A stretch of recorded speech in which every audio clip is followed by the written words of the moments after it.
Hello, everybody. Happy Monday. I just wanted to make a quick video on the importance of habits and setting habits that set you up for success. So there is a quote, you may have heard this, and it says, "You cannot change your future, but you can change your habits. And surely your habits will change your future." Let me say that again so it sinks in. You cannot change your future, but you can change your habits. And surely your habits will change your future. So, what does that mean? Sometimes we think about our goal, which is in our future, our intention, which is in our future, and we want that to change. But we're not willing to do the work right here, right now. The right here, right now is our habits. So, one thing that you need to understand is, why do you have the habits you have? If this has not been explained to you, I'm going to try to condense this down as quickly as possible and also accompany some diagrams to this post. So we are creatures of habit. You may have heard that. So that means if there's a stimulus, there will be a response.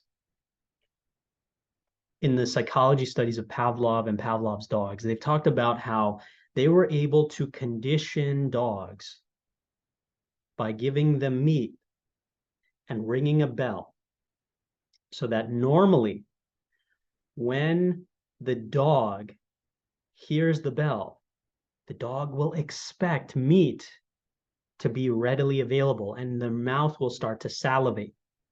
In other words, a stimulus of ringing a bell eventually became a conditioned response of the dog salivating in expectation of that meat that was served over and over and over again, a conditioned response. In the same way, we are also creatures of conditioned response. So this is stimulus response. Now, we may have a lot of habits we don't like. Some of them may even be addictions. Now, in order to break those, we have to see what is the chain of events that is happening. When you see the chain of events, you can now bring awareness to the situation. It can now be stimulus, pause, make a choice, and then an appropriate response, a new response, one that serves you instead of takes away from you. So, for example, I want you to think about how this works. This is a very common one. Sometimes people feel bored. And so when they feel bored, they need something to do. When they need something to do, they might start snacking on junk food. And then what's the feeling that gets evoked when they start snacking on junk food when they were bored? Well, now they feel less bored because they're doing something with their hands, they're eating. Do you understand how this works? I'm going to give you another example. Sometimes people feel lonely and they want to feel good and feel sociable. So they'll take a cigarette break. They'll start smoking cigarettes. They're outside, they're smoking cigarettes, other people are around, and it allows them to feel good because they're now taking a social action. Do you understand how the response does not necessarily equate to what it is that you desire? Emotional eating is a clear example. Sometimes people feel sad and they need comfort. And so because they need comfort, they start eating on that comfort food. That's why they call it that. And then they feel less sadness. They feel less pain. And because of that, it also is accompanied with weight gain, right? So you need to look at what is the stimulus, what is the choice that you're making with your actions, and what is the response. Now, what you want to do is eventually, when the stimulus happens, you want to pause, choose something, and get a response that you desire. So how does this all come full circle? Well, you are made up of your habits, your daily habits, right? Do you make your bed? Do you go to sleep at night filled with gratitude for what you have and what you've accomplished in life, taking ownership of what you've accomplished, what remaining tasks are there? Do you take time to get into a creative flow state so that you can accomplish and you have creativity? Do you take time to take action on your goals? This is the things that I want to encourage you today, because your habits make or break your results. You can hold your intention, but if you cannot hold your feet to the fire day after day, it becomes really hard. So with every intention that you set, if you need to get a difference between, if you need to get the difference between intention and goal setting, go watch my video on that. If you need to accomplish on your intention, you need to be able to have your habits on check. So it's also been said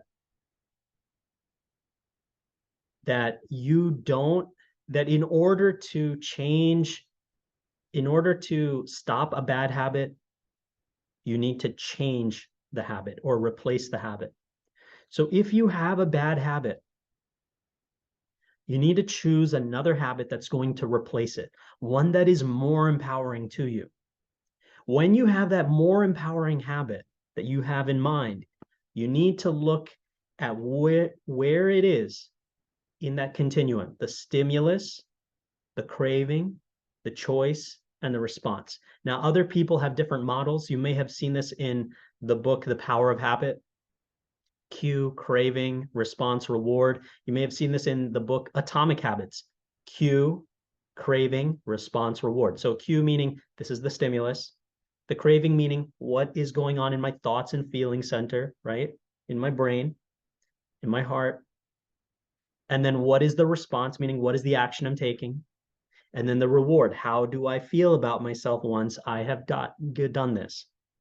A lot of people have a autopilot habit about dopamine with social media. If I make a post, how many likes did I get?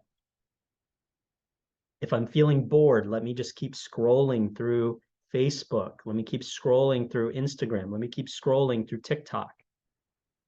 You're getting a dopamine hit for something that is false winning. You're getting a dopamine hit off of something that is not productive in life. It's a fake reality. So even playing video games, watching television, it's giving you a dopamine hit, something new, something novel. So instead of putting your time and energy on the fake reality, choose something in the real reality that you want results in, whether it's your health, whether it is your relationships, whether it is your business or your investing goals, your life purpose. Choose what it is that you want. Create a reward circuitry. If your reward circuitry is not great, you're going to struggle with wanting to do it in the first place. You have to feel great about taking the actions every single day so that it becomes a habit. What does that mean? The reward circuitry. So if my goal is to get jacked in 90 days and my reward circuitry is that if I go to the gym, I'm going to be in pain and this is going to suck and I'm going to feel awful and I'm going to feel tired and I'm going to feel so exhausted that I can't move. How rewarding does that actually feel? How motivated will I actually be to getting the results of going to the gym for 90 days straight and getting jacked? It just isn't going to be there. This is why you have to set up the response in a way, your action in a way, the choice that you make, the habits you make, they have to be structured in a way that you do feel the tangible results, right? So what I encourage people to do is set it up in such a way that you do feel the tangible results. I remember when I was going to the gym regularly, day after day after day after day. I did feel terrible after lifting weights because I go hard on lifting weights, but then you feel really, really destroyed after a while. And for some people, that's a great feeling. For me, it felt terrible. So in order to keep myself going, I needed to give myself a positive reward. So what I did was I either went to the sauna or I went into the pool or I did something to give myself a good feeling. So sitting in a sauna for 10 minutes and just really soaking and allowing the heat to meld away all the pain, allowing all that heat to dissipate all the pain. It felt great after a wonderful workout. Going for a little bit of a dip in the pool. It felt amazing. They had a hot tub that felt amazing to just sit in a hot tub at the gym. That was the reward.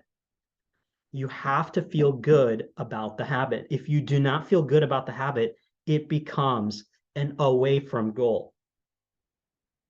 So I hope this video has helped you, and I'll see you again in another video this week.